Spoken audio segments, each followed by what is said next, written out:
Hello friends, मैं doctor अर्चना पांडे, सहायक प्राध्यापक प्राणी शास्त्र, गवर्नमेंट MMR PG कॉलेज चापा में पदस्थ हूँ।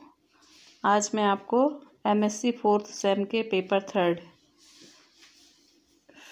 इसमें ऑप्शनल पेपर 1 फिश इक्थियोलॉजी के यूनिट 3 में चैप्टर 4 के टॉपिक डीप सी अडेप्टेशन इन फिशेस के बारे में बताने जा रही हूँ। इसमें जो कंटेंट है, इसमें सबसे पहले परिचय, अनुकूलन क्या है, डीप सी के बारे में जानेंगे, डीप सी के कैरेक्टरिस्टिक्स के बारे में जानेंगे, कुछ डीप सी फिशेस के उदाहरण देखेंगे और डीप सी फिशेस में क्या क्या अनुकूलताएं पाई जाती हैं इनके बारे में जानेंगे और अंत में कंक्लूजन यानी डिस्कस निकालेंगे। तो सबसे पहले हम लोग इंट्रोडक्शन में आते हैं। इंट्रोडक्शन यानी परिचय। तो इसमें हम लोग डीप सी फिशेस में अनुकूलन, किस प्रकार का अनुकूलन पाया जाता है, इसके बारे में डिस्कस करेंगे। तो सबसे पहले फिशेस होती हैं जो वो कोल्ड ब्लडेड वर्टिब्रेट होती हैं। कोल्ड ब्लडेड वर्टिब्रेट का मतलब होता है ऐसे वर्टिब्रेट जिनमें बाह्य वातावरण के अनुसार अपने बॉडी टेम्परेचर को एडजस्ट करने की क्षमता होती है। यानी कि बाह्य वातावरण में जो तापक्रम में परिवर्तन होता है उसके अनुसार ये अपने बॉडी टेम्परेचर को मैनेज कर लेते हैं या चेंज कर लेते हैं। तो फिशेस क्या हैं? Cold blooded vertebrates. इनमें श्वसन गिल्स के द्वारा होता है और ये पानी में रहती हैं। अब हम लोग ओशन वाटर के बारे में जानेंगे। ओशन वाटर होता है, उसको अलग अलग जोन्स में बांटा गया है। इन्हीं जोन्स को एक साथ हम डीप सी हैबिटेट कहते हैं। यहाँ पर डीप सी में बहुत सारी मछलियों की प्रजातियां पाई जाती हैं। सभी फिशेस क्या होती हैं? विशिष्ट होती हैं और इनमें हैबिटेट के इकोलॉजिकल, हैबिटेट यानी आवास के इकोलॉजिकल कंडीशन के अनुसार विभिन्न प्रकार की संरचनात्मक अनुकूलताएं भी पाई जाती हैं। अब हम लोग जानेंगे अडेप्टेशन क्या है, यानी अनुकूलन क्या है। तो अनुकूलन को हम इस प्रकार से परिभाषित कर सकते हैं कि यह एक प्रक्रिया है जो जीव को एनवायरनमेंट के अनुकूल तथा स्वस्थ बनाते हैं। तो इसी के लिए न्यूमैन वैज्ञानिक थे, उन्होंने परिभाषा जो दी है उनके अनुसार अनुकूलन का मतलब जीव तथा वातावरण का म्यूचुअल फिटनेस होता है। म्यूचुअल यानी दोनों एक दूसरे को फायदा पहुंचाते हैं और दोनों को स्वस्थ बनाता है। अनुकूलन के द्वारा दोनों को ही फायदा होता है। अब हम लोग डीप सी के बारे में जानेंगे। डीप सी यानी गहरा सागर। तो जो ओशन होता है, इसके पानी को दो मुख्य भागों में बांटा गया है। सबसे ऊपर जो ओशन का सतह का पानी होता है, वहाँ पर सूर्य की किरणें आसानी से पहुंच पाती है। इस क्षेत्र को बोलते हैं एपिपेलेजिक जोन। इस जोन के नीचे जो इकोलॉजिकल कंडीशंस होती हैं वह क्या होती हैं? उनमें अंतर पाया जाता है। इसी को डीप सी कहा जाता है। और डीप सी को फिर से विभाजित कर सकते हैं, जैसे कि 200 से 1000 मीटर के बीच का जो रेंज रहता है उसको मीजोपेलेजिक जोन कहते हैं। 1000 मीटर से नीचे का जो रेंज रहता है उसको बैथीपेलेजिक जोन कहते हैं। और जो गहरा भाग होता है, इससे भी नीचे का भाग होता है समुद्र में, उसको क्या बोलते हैं? Benthic zone. अब डीप सी के लक्षण के बारे में जानेंगे। यहाँ पर टोटल डार्कनेस होता है, यानी पूर्ण अंधकार में। यहाँ अधिक दाब रहता है, टेम्परेचर भी कम होता है, ये लगभग 1 से 5 डिग्री सेल्सियस के बीच में रह सकता है। यहाँ पर भोजन की कमी होती है तथा डीप सी में वाटर करंट यानी पानी की कोई भी धारा नहीं रहती है और यहाँ ऑक्सीजन की मात्रा पानी में रहती है, अच्छी रहती है। अब डीप सी फिश के उदाहरण देखेंगे हम लोग। तो सबसे पहला क्या है, किएस्मोडोन नाइजर। इसको ग्रेट स्वेलोअर कहा जाता है क्योंकि ये अपने से काफ़ी बड़े साइज के शिकार को भी क्या करती है, निगल लेती है। नेक्स्ट है सेक्कोफेरिंग्स एम्पुलेसियस। इसको कॉमनली गुल्पर कहा जाता है। नेक्स्ट है लिनोफ्राइन लूसीफर। इसको एंगलर भी कहते हैं। बेसोजिगास। Next malacosteus indicus. नेक्स्ट है इडियाकैंथस फिरॉक्स। ये हाईली फ्रेगाइल होती है, यानी सबसे नाजुक होती है। नेक्स्ट है पॉलीकैंथोनोटस, कॉमनली नोटोकैंथ कहा जाता है। इसके अलावा और भी डीप सी फिशेस पाई जाती है। अब हम लोग देखेंगे डीप सी फिशेस में क्या क्या अनुकूलताएं पाई जाती हैं। तो सबसे पहला क्या है, प्रीडेटरी हैबिट यानी शिकारी स्वभाव। तो जो डीप सी फिशेस होती हैं वो प्रीडेटरी यानी शिकार करने वाली और मांसाहारी होती हैं क्योंकि यहाँ डीप सी में क्या होता है, सूर्य की किरणें नहीं पहुँच पाती, बहुत कम पहुँच पाती है। तो लगभग लाइट जो सूर्य की रोशनी है ना के बराबर होती है। तो सूर्य की रोशनी के अभाव में यहाँ वनस्पतियाँ तथा जो फोटोसिंथेटिक ऑर्गेनिज्म होते हैं उनकी संख्या बहुत कम होती है। इसके कारण इनको दूसरे जीवों को क्या करना पड़ता है, भक्षण करना पड़ता है। तो डीप सी फिशेस क्या होती है, प्रीडेटरी हैबिट की होती है। इसका एग्जाम्पल है गैस्ट्रोस्टोमियस। नेक्स्ट है large mouth, powerful dentition and distensible stomach, यानी मुंह बड़ा होता है और जो दंत विन्यास क्या होता है, बहुत तेज होता है और जो स्टमक होता है वो स्ट्रेचेबल होता है, यानी फैलने योग्य होता है।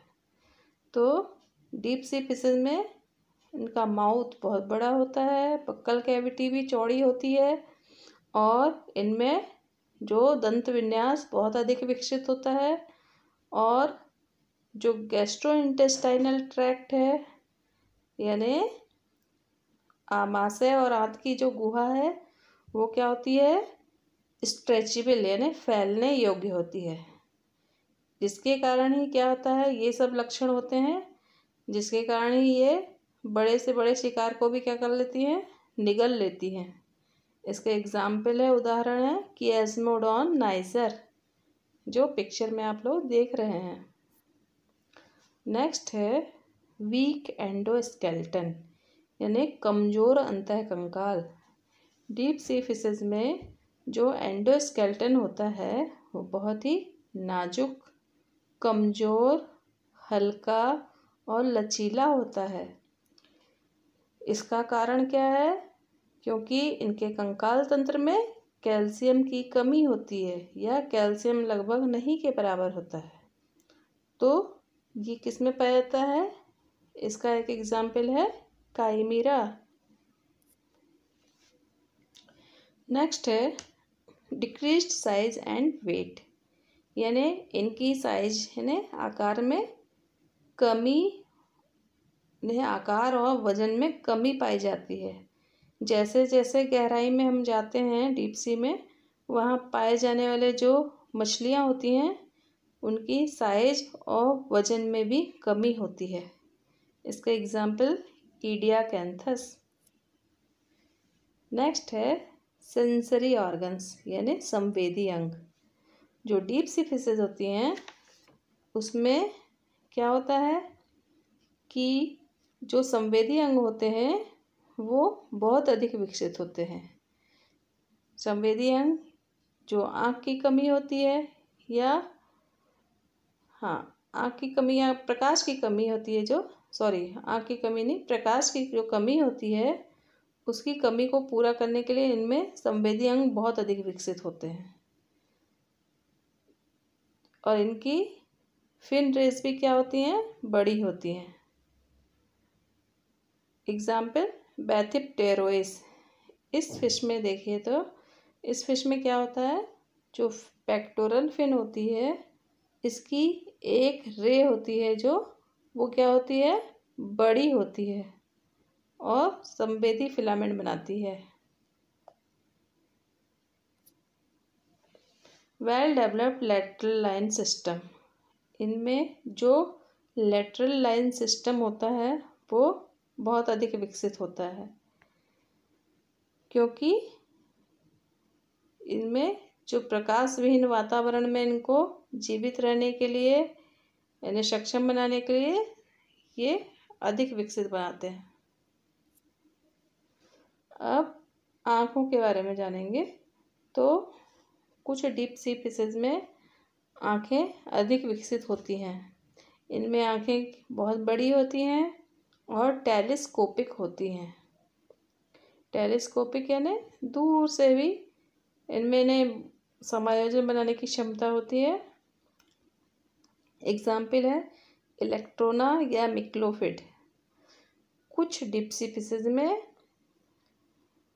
क्या होता है कि जो कम प्रदीप्ति रहती है, कम इल्यूमिनेशन होता है, उससे लाइट को परसीव करने के लिए लाइट यानी प्रकाश को ग्रहण करने के लिए कुछ अनुकूलन पाए जाते हैं। जैसे कि इनमें जो रेटिना होता है, रेटिना में रॉड्स की संख्या क्या होती है, ज़्यादा होती है। जो डिम लाइट रहती है उसमें ये यानी इनके लिए एक अनुकूलन है कि रॉड्स की संख्या ज़्यादा होती है तो इनको थोड़ा दिखाई देता है। कुछ डीप सी फिशेज में क्या होती है, आंखें बहुत ही रिड्यूस्ड यानी ह्रासित होती हैं और कुछ ब्लाइंड होती हैं। डीप सी फिशेज में अब कलरेशन के बारे में जानेंगे। ये मछलियाँ क्या होती है, रंगीन और चमकीली होती है। फिर भी इनमें जो लाल कलर होता है, लाल रंग होता है वो ज़्यादा प्रभावी होता है। इसके अलावा जो बैगनी कलर, काला और भूरा रंग ये भी कॉमनली पाया जाता है। जो कलरेशन है डीप सी फिशेज में वो शिकार को आकर्षित करने के लिए होता है। नेक्स्ट है बायोलुमिनेसेंस, जीव दीप्ति। डीप सी फिशेज द्वारा लिविंग लाइट प्रोड्यूस करना हुई क्या कहलाता है, बायोलुमिनेसेंस। यानी डीप सी फिशेज के द्वारा जो प्रकाश उत्पन्न किया जाता है उसको क्या बोलते हैं, बायोलुमिनेसेंस। तो इसके लिए जो फिशेज होती हैं इनमें क्या होते हैं, फोटोफोर्स होते हैं, फोटो उत्पन्न करने वाली सेल्स होती हैं। तो ये क्या करती हैं, ब्लू और ग्रीन कलर के प्रकाश को वो उत्पन्न करती हैं। ये फोटोफोर्स होते हैं जो शरीर के कुछ भागों में या तो शरीर के पूरी जगह ये लोकेटेड हो सकते हैं। एग्जाम्पल है मेलेकोस्टियस, जो कि अपने शिकार को देखने के लिए इल्यूमिनेट करने के लिए क्या रेड कलर के लाइट को उत्पन्न करता है। इसी तरह से जो लैंटर्न फिश है इसको लिनोफ्राइन कहते हैं। इसमें जो लुमिनिसेंट ऑर्गन है यानी प्रकाश उत्पन्न करने वाले जो अंग हैं, ऑर्गन्स हैं, वो फिन रेज में एम्बेडेड रहते हैं, इसमें दबे हुए रहते हैं। और दूसरा एग्जाम्पल है फोटोब्लीफेरॉन। इसमें जो लाइट प्रोड्यूसिंग ऑर्गन्स हैं वो आँख के नीचे पाए जाते हैं। नेक्स्ट है एबंडेंस। एबंडेंस यानी इनकी प्राप्ति कहना चाहिए। तो जो डीप सी फिशेज हैं इनमें जितनी ज़्यादा गहराई, यानी सी में, समुद्र में जितनी ज़्यादा गहराई होती जाती है उतनी ही इनकी संख्या क्या होती है, घटती जाती है। संख्या और विविधता, नंबर एंड डाइवर्सिटी है जो, वो समुद्र में जितनी गहराई में जाएंगे उतनी ही इनकी संख्या कम होती जाएगी और विविधता में भी कमी आने लगेगी। क्योंकि जो तली होता है समुद्र की तली में, वहाँ भोजन की कमी होने लगती है, इसके कारण इनकी संख्या में भी क्या होती है, कमी होती है। नेक्स्ट है स्विम ब्लैडर। कुछ डीप सी फिशेज में स्विम ब्लैडर की कमी पाई जाती है और कुछ स्पीसीज में जो स्विम ब्लैडर है बहुत अधिक विकसित होता है, जैसे कि गोनोस्टोमेटाइडी, इनमें ब्लैडर अच्छा विकसित होता है। कुछ फिशेज में स्विम ब्लैडर से जुड़ा हुआ रेटिया मिरीबिलिया ये पाया जाता है। नेक्स्ट है sexual adaptation. Deep sea fishes में मेल प्रकाश के अभाव में मेल को पाना कठिन होता है और चूँकि इनकी संख्या भी समुद्र में गहराई में कम हो जाती है, इसके कारण भी इनको अपने साथी को मिलने में कठिनाई होती है। इसी कारण क्या होता है, कुछ मेल होते हैं जो फिशेज में, वो फीमेल बॉडी से जुड़े हुए पाए जाते हैं। एग्जाम्पल है एंड्रियोलिंकस। सेक्स रिकॉग्निशन यानी लिंग की पहचान। तो सेक्स रिकॉग्निशन इन फिश में नर को पाना कठिन होता है क्योंकि प्रकाश की अनुपस्थिति होती है और फिश की संख्या भी कम होती है। तो इसी कारण क्या होता है, इनमें जो फीमेल होती है इनके द्वारा कुछ सेक्स फेरोमोन्स का स्रावण होता है, इन्हें जो लैंगिक पहचान के लिए कुछ इन्हें सुगंधित इन्हें जो भी द्रव्य है या कुछ पदार्थ है उसको सेक्रेट करते हैं फीमेल। और इसी को जो मेल फिश होती है उसमें जो ऑल्फैक्टरी ऑर्गन यानी घ्राण अंग होते हैं उनके बहुत बड़े अच्छे वो विकसित होते हैं और ये मेल जो फिश है वो अपने ऑल्फैक्टरी ऑर्गन के द्वारा फीमेल के द्वारा सिक्रेटेड फेरोमोन्स को पहचान जाती है। तो इस प्रकार से फीमेल आसानी से मेल, मैंने कहना चाहिए मेल है जो आसानी से फीमेल के पास पहुंच जाता है। नेक्स्ट है फेकंडिटी। तो इन्हें प्रोडक्टिविटी।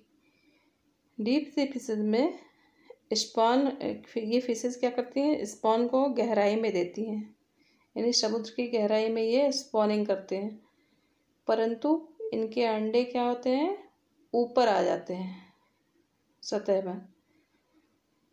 और यहीं पर क्या होता है, फिर ये अपना अंडे हैं वो करते हैं, हैचिंग करते हैं। तो जितनी ज़्यादा फेकंडिटी होगी उतनी ही ज़्यादा इनके जीवित रहने के चांसेस होते हैं। लार्वा। लार्वा के बारे में जानेंगे। इन फिशेस के लार्वा ओशिन के प्रोडक्टिव जोन में हैच होते हैं, जहां उन्हें पर्याप्त मात्रा में भोजन मिलता है जो उनके ग्रोथ के लिए आवश्यक होता है। और ये तब तक ऊपर रहते हैं जब तक कि इनमें मेटामॉर्फोसिस की क्रिया नहीं हो जाती है। मेटामॉर्फोसिस यानी कायांतरण। मेटामॉर्फोसिस के बाद ये यंग्स हैं जो वो अपने पेरेंट्स के हैबिटेट में नीचे चले जाते हैं। अब निष्कर्ष ये निकलता है कि डीप सी फिशेज में जो एनवायरमेंटल कंडीशन है वह डिफरेंट होती है, परंतु यहाँ डीप सी में जो मछलियाँ पाई जाती हैं उनमें बहुत सारी अनुकूलताएं पाई जाती हैं, जिसके कारण ये इस रीजन में भी जीवित रहने में सक्षम हो पाती हैं और वे इस क्षेत्र में जीवित भी रहते हैं।